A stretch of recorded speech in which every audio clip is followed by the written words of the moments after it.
BSc का lecture number 10 है। आज हम सेकंड बुक का फर्स्ट चैप्टर करेंगे। जो चैप्टर नेम यहाँ basic concept of classical mechanics है, इसके बारे में बिल्कुल इजी वे में हम बात करेंगे जो आपकी क्लियर अंडरस्टैंडिंग बनाएगा। इसे अब स्टार्ट करते हैं। सबसे पहले हम इसका इंट्रोडक्शन जानते हैं। तो इंट्रोडक्शन बेटा मैकेनिक्स पढ़ रहे हैं। मैकेनिक्स क्या होती है? वो ब्रांच होती है फिजिक्स की जिसके अंदर हम किसकी बात करते हैं? मोशन की या फिर रेस्ट ऑफ एन ऑब्जेक्ट, उसके बारे में बात करेंगे। तो यहाँ जो मैकेनिक्स है बेटा, it is that branch of physics that deals with the study of motion of an object और एट रेस्ट। तो मैकेनिक्स के अंदर बेसिकली बेटा 3 टर्म्स होते हैं जिनका डिस्कस करते हैं: स्टैटिक्स, डायनेमिक्स एंड काइनेमेटिक्स। तो इनके बारे में हमें बात करनी है। तो स्टैटिक्स क्या होता है बेटा? दैट ब्रांच ऑफ फिजिक्स या that branch of mechanics that deals with the study of an object at rest. जो एट रेस्ट पे स्टडी कराता है वो होता है स्टैटिक्स। डायनेमिक्स क्या होता है? जो मोशन के अंदर स्टडी कराता है। और काइनेमेटिक्स भी सिमिलर, जो मोशन के अंदर स्टडी कराता है। फिर सर दोनों में डिफरेंस क्या है? जो डायनेमिक्स है बेटा, इसमें क्या होता है? With the knowing the cause of motion, किस वजह से मोशन हो रही है इसका पता होना जरूरी है। लेकिन इसके अंदर विदाउट नोइंग, हमें बस मोशन चाहिए, इससे कोई मतलब नहीं क्या रीजन रहा इसके पीछे मोशन के लिए, तो उसके बारे में बात नहीं होगी। तो याद कैसे रखेंगे?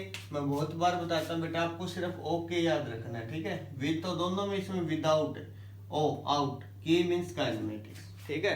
तो काइनेमेटिक्स में without the knowledge of cause of motion, किस वजह से मोशन हुई इसके बारे में हमें पता नहीं करना। आइए अब स्टार्ट करते हैं फर्स्ट टॉपिक।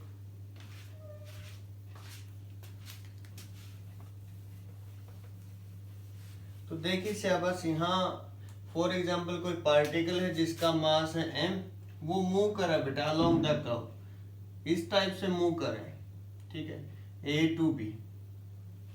मास m है पार्टिकल का, दो कोई भी इंटरवल लिए, प्लेन है बेटा, दो कोऑर्डिनेट है यहाँ 2D।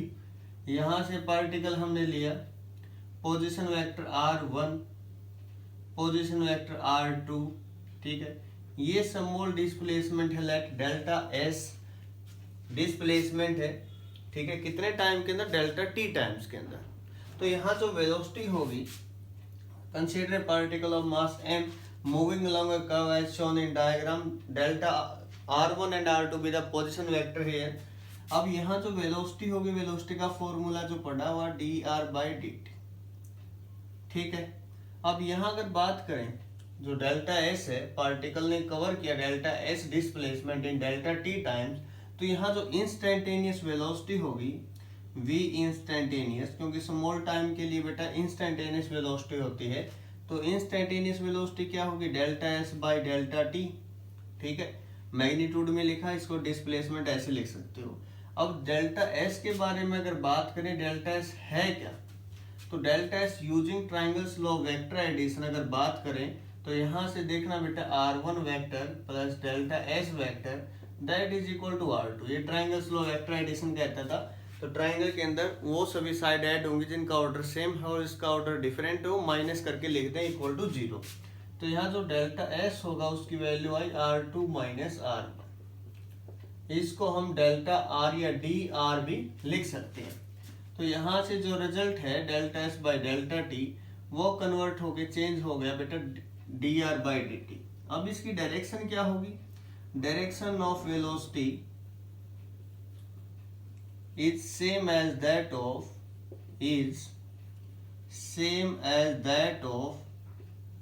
change in displacement। Change लिखा बेटा, note displacement, change in displacement. जो चेंज इन डिस्प्लेसमेंट की डायरेक्शन होगी ना, वो डायरेक्शन होगी वेलोसिटी की।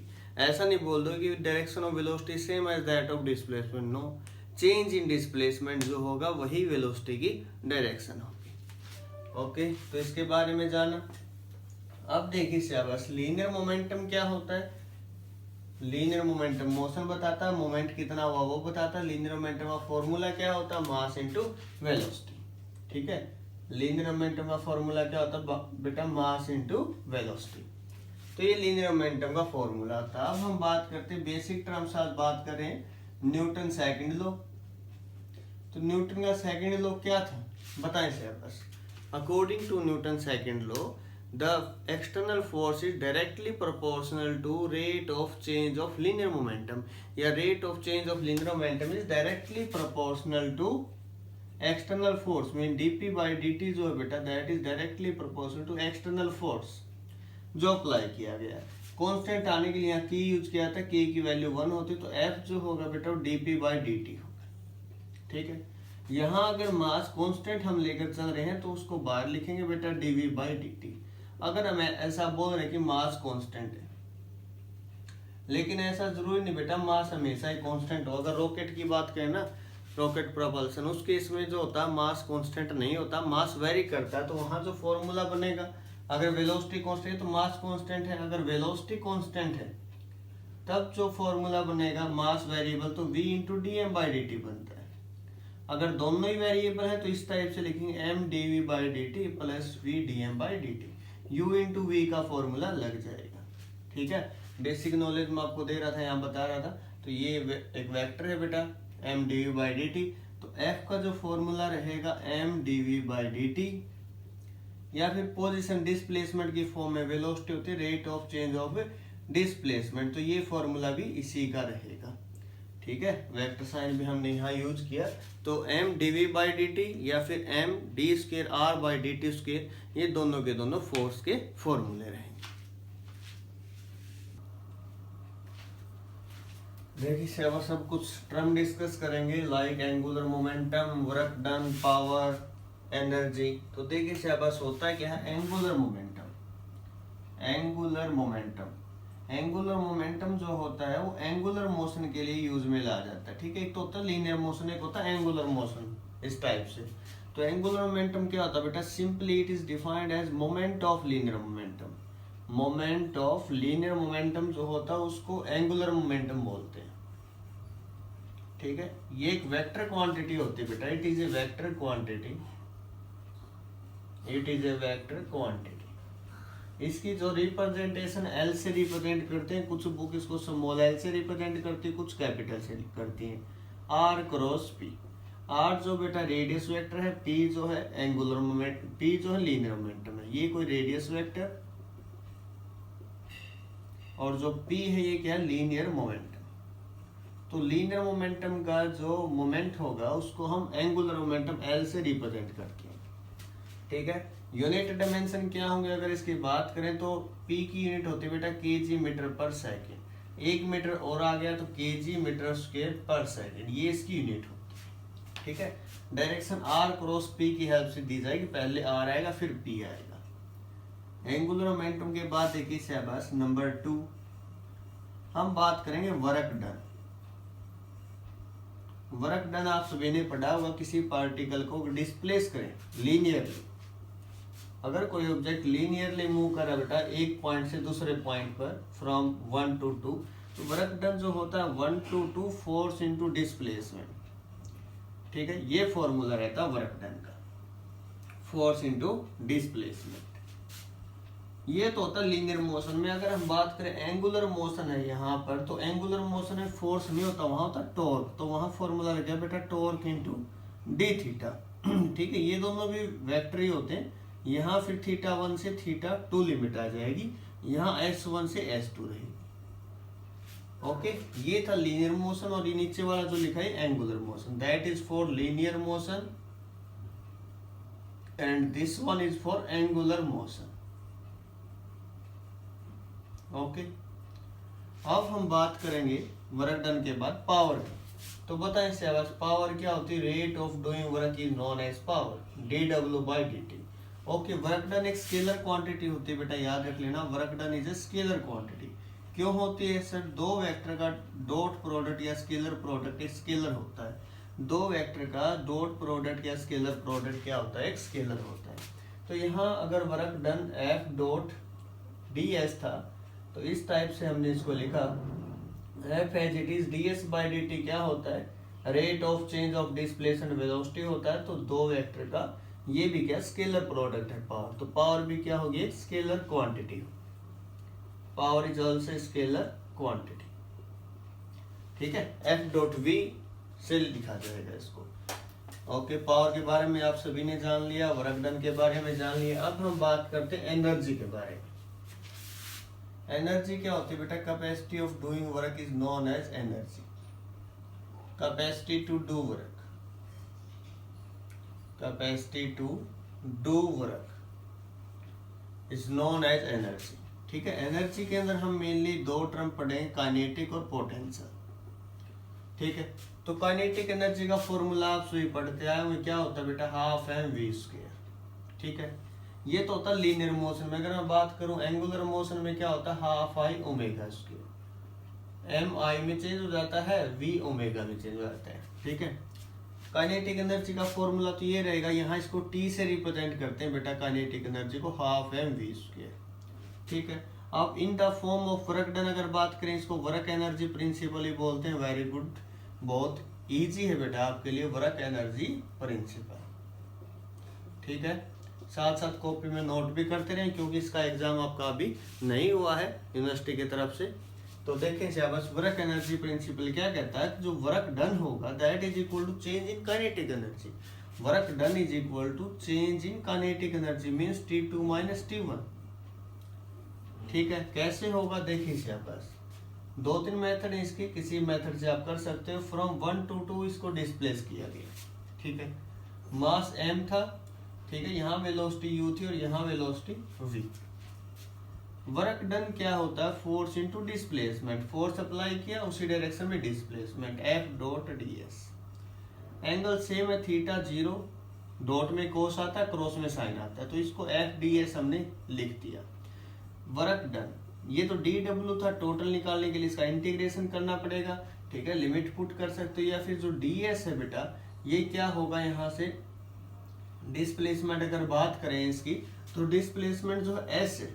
ठीक है, मीन्स यहाँ से यहाँ तक का डिस्प्लेसमेंट जो है s। फोर्स क्या होगा? Mass into acceleration. ठीक है, mass into acceleration, mass as it is लिख दो यहाँ, into acceleration a into s. अगर हम बात करें v square minus u square equal to s, सभी ने पढ़ा होगा। ठीक है, थर्ड इक्वेशन ऑफ मोशन होती है, तो यहाँ से ए एस की वैल्यू क्या आएगी वो पुट करते हैं यहाँ पर, m into v square minus u square by 2। तो यहाँ से देखना half M we square minus half m u square. तो ये तो बेटा फाइनल काइनेटिक एनर्जी है, इनिशियल।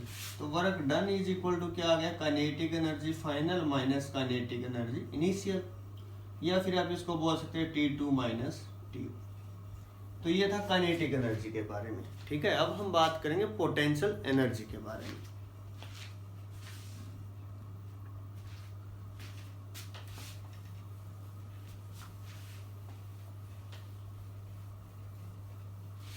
ठीक है सर, पोटेंशियल एनर्जी को करने से पहले हम इसे कंजर्वेटिव और नॉन कंजर्वेटिव नेचर के बारे में जानेंगे। उससे पहले आप सभी एक बार लाइक, शेयर और कमेंट जरूर करें, वीडियो को शेयर करें, ताकि मैक्सिमम स्टूडेंट इसका बेनिफिट उठा सकें। तो देखिए शाबाश, होगा क्या? यहाँ पर सबसे पहले पोटेंशियल एनर्जी को करने से पहले हम जानते हैं कंजर्वेटिव और नॉन कंजर्वेटिव फोर्स क्या होते हैं। कंजर्वेटिव या non conservative force. Conservative force क्या होते हैं? जो किस पर डिपेंड नहीं करते, पाथ पर डिपेंड नहीं करते, पाथ पर डिपेंड नहीं करते, उनको बोलते हैं बेटा कंजर्वेटिव। ठीक है, तो डिपेंड किस पर करते हैं? Depends only on initial and final position, depends only on initial and final position. Okay, अब हम बात करते हैं नॉन कंजर्वेटिव। नॉन कंजर्वेटिव किस पर डिपेंड करते हैं? नॉन कंजर्वेटिव पाथ पर डिपेंड करते हैं, पाथ पर डिपेंड करते हैं, पाथ डिपेंडेंट होते हैं। ठीक है, तो ये पाथ पर डिपेंड नहीं करते। कंजर्वेटिव जो होते हैं इनमें कंप्लीट साइकिल के अंदर वर्क डन 0 होता है, इन्हें complete cycle work done 0। For example अगर मैं बात करूं, यहाँ से 1 to 2 हमें जाना है, एक ये रास्ता है, एक ये है पाथ 2, एक ये है पाथ 3। ठीक है, तो 1 to 2 जो वर्क डन होगा फ्रॉम 1 to 2, तो वो सभी केसेस में सेम रहेगा, चेंज नहीं होगा। ठीक है, चाहे किसी भी पाथ से जाए, पाथ 1 2 3 किसी से जाए, अगर कंजर्वेटिव फोर्स है तो सेम रहेगा, नो चेंज। और मैं बात करूं 1 से 2 जाए, 2 से 1 आए, तो वर्क डन जो है 1 to 2 plus work done 2 to 1 that is equal to 0। ठीक है, जितना यहाँ पॉजिटिव में होगा उतना यहाँ नेगेटिव में होगा, तो 0 हो जाएगा। तो नेट वर्क डन जो होता है आइसोलेटेड सिस्टम के अंदर इन ए क्लोज्ड पाथ, वो क्या होता है, 0 होता है। ओके, इसके बारे में जाना, ये बेटा इक्वल नहीं होगा। अगर वो बात करें हम नॉन कंजर्वेटिव की, तब वर्क डन 1 पाथ में, 2 में, 3 में, तीनों में क्या होगा, डिफरेंट। क्यों? क्योंकि वो किस पर डिपेंड करता है बेटा, पाथ पर डिपेंड करता है। ठीक है ना, डिस्टेंस डिस्प्लेसमेंट पढ़ा होगा ना आपने, डिस्टेंस डिस्प्लेसमेंट। डिस्प्लेसमेंट क्या होता है, इनिशियल और फाइनल पोजीशन देखता है, और डिस्टेंस जिस रास्ते में गए एक्चुअल पाथ देखता है। तो ये था बेटा कंजर्वेटिव और नॉन कंजर्वेटिव के बारे में। अब देखिए हम बात करेंगे पोटेंशियल एनर्जी के बारे में। पोटेंशियल एनर्जी होते क्या है, the energy possessed due to its position और height. Energy possessed by an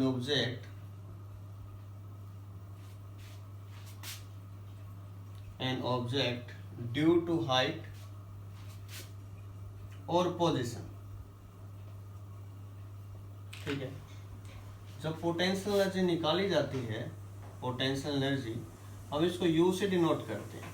ठीक है, और वो होती क्या है, नेगेटिव में लिखी जाती है, from R1 to R2 F dot dr। ठीक है, पोटेंशियल एनर्जी नेगेटिव साइन लिया जाता है क्योंकि वो अपोज करती है फोर्स का। आपने अगर क्लास 10th में स्टडी किया होगा, 12th में भी किया होगा, 11th में भी किया होगा।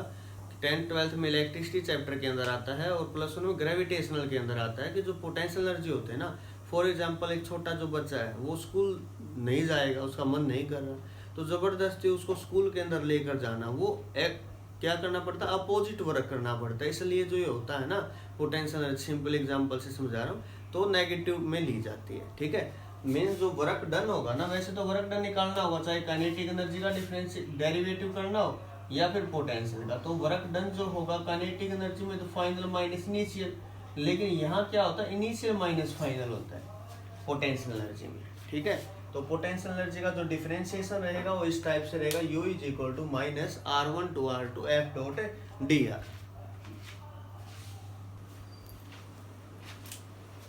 यहाँ जो वर्क डन होगा in moving a particle from one point to other point, particle from one point to another, इस केस में क्या होगा, ये पाथ इंडिपेंडेंट होगा। ठीक है, क्योंकि जो पोटेंशियल एनर्जी निकलती है वो कंजर्वेटिव फोर्स के लिए निकलती है, कंजर्वेटिव फील्ड के लिए निकलती है, तो वो क्या होगी, पाथ पे डिपेंड नहीं करेगी, that only depends on initial and final position. अब यहाँ V कोई पोटेंशियल एनर्जी स्पेस के अंदर हमने ली है, यहाँ पर Vx, y, z, तो यूजिंग टेलर थ्योरम। अब टेलर थ्योरम के अकॉर्डिंग क्या होगी, जो पोटेंशियल एनर्जी है दैट इज इक्वल टू करली V बाई करली x into dV into dx plus curly V by curly y dy plus curly V by curly z dz। ये potential energy इस form में हमने लिख दी। ठीक है, सभी कोऑर्डिनेट फॉर्म में। यहाँ सिर्फ आई जे के की फॉर्म में हम इसको लिख रहे हैं, I cap plus curly V by curly y J cap plus curly V by curly z K cap, और जो ये अनदर है बेटा dot product D X I cap D Y J cap plus D Z K cap. इसको भी हम separate कर रहे हैं, अब curly by curly x plus curly by curly y curly by curly z, और साथ में v हमने यहाँ लिख दिया। ठीक है, आई जे के।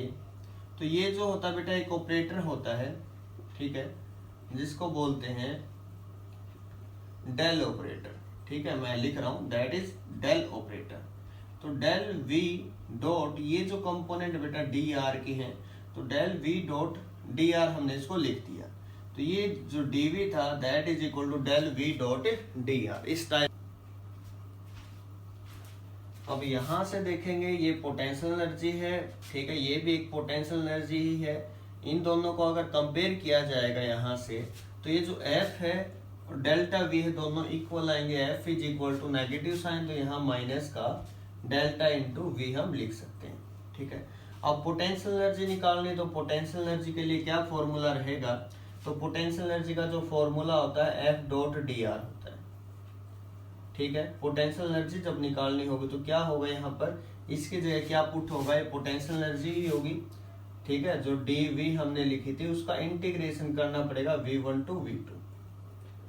तो क्या आएगा, विद नेगेटिव साइन ये साथ में रहेगा, तो ये आएगा बेटा minus v2 minus v1 that is equal to work done. Negative sign यहाँ से हटाएंगे तो v1 minus v2 is equal to work done. तो ये वर्क डन स्टोर होगा in terms of potential energy. तो आज का टॉपिक इतना ही था, लाइक शेयर कमेंट जरूर। अब हम बात करते हैं सेंट्रल फोर्स। सेंट्रल फोर्स क्या होते हैं? सेंट्रल फोर्स या तो टुवर्ड द सेंटर लगते हैं, अवे फ्रॉम द सेंटर लगते हैं। तो सेंटर की तरफ लगते हैं उनको सेंट्रीपिटल फोर्स बोलते हैं, जो सेंटर से अवे लगते हैं उनको सेंट्रीफ्यूगल फोर्स बोलते हैं। तो सेंट्रल फोर्स जो होंगे तो उसको बोला जाएगा f r into r cap. F r है क्या, m we square by r है एक्चुअल में, और आर जो कैप है ये क्या, वेक्टर डिवाइडेड बाई उसका मैग्नीट्यूड है। ठीक है, डायरेक्शन के लिए यूज में ला जाता है। If we take v as a function of r, potential energy को हम फंक्शन ले लें इसका, तो क्या होगा माइनस डेल्टा वी, ठीक है, इंटू आर कैप। अब माइनस डेल्टा वी क्या होगा, यहां से अगर बात करें minus curly v by curly r into r cap. ठीक है, ये जो करली वी बाई करली आर है ये किसके इक्वल होगा, d v by d r, और ये सारी टर्म किसके इक्वल होती है, तो फोर्स के इक्वल। तो यहां से हम इसको लिख सकते हैं एफ इंटू में आर कैप। ठीक है, एफ किसका फंक्शन है, is a function of radius, f r into r cap. तो अब देखिए शाबाश, टॉर्क और एल में रिलेशन क्या होगी, तो टॉर्क और एंगुलर मोमेंटम जो उसमें क्या रिलेशन होगी, जो रिलेशन फोर्स और लीनियर मोमेंटम में होती है, क्या होती है, f is equal to d P by D t. उसी टाइप से जो टॉर्क होगी, टॉर्क इज इक्वल टू क्या होगा, D l by D T. तो देखिए शाबाश टॉर्क के बारे में, टॉर्क होती क्या है, मोमेंट ऑफ फोर्स को बोलते हैं। ठीक है, मोमेंट ऑफ फोर्स या turning effect of force, moment of force या फिर turning effect of force is called torque. तो होगा क्या, देखना शाबाश, जैसे हम लीनियर मोशन में पढ़ते हैं ना f is equal to d P by D t, ऐसे ही जो इसके अंदर होगा torque is equal to d l by D t. अभी हम पढ़ कर आए थे l is equal to r cross p, l is equal to r cross p. तो यहां से दोनों साइड डिफरेंशिएशन जब लेंगे, डिफरेंशिएटिंग बोथ साइड, तब क्या होगा, R as it is differentiation P का plus P as it is differentiation R का। ठीक है, अब देखिए आर, अब D P by D T क्या होता है, फोर्स होता है, तो फोर्स हमने लिख दिया, plus P D R by D T क्या होता है, वेलोसिटी होता है, rate of change of displacement. अब यहाँ P जो है, P को हम क्या लिखते हैं, mass into velocity. Velocity vector का वेलोसिटी वेक्टर के साथ cross product zero, same vector का सेम के साथ क्रॉस प्रोडक्ट जीरो, तो R क्रॉस F। अब R क्रॉस F क्या होता है, टॉर्क, तो टॉर्क इज इक्वल टू क्या होगी, D l by D T. ठीक है, L with angular momentum, torque क्या है हमारे पास, टर्निंग इफेक्ट ऑफ फोर्स। जो काम लीनियर मोशन में फोर्स करेगा वही काम यहाँ पर टॉर्क करेगी एंगुलर मोशन में।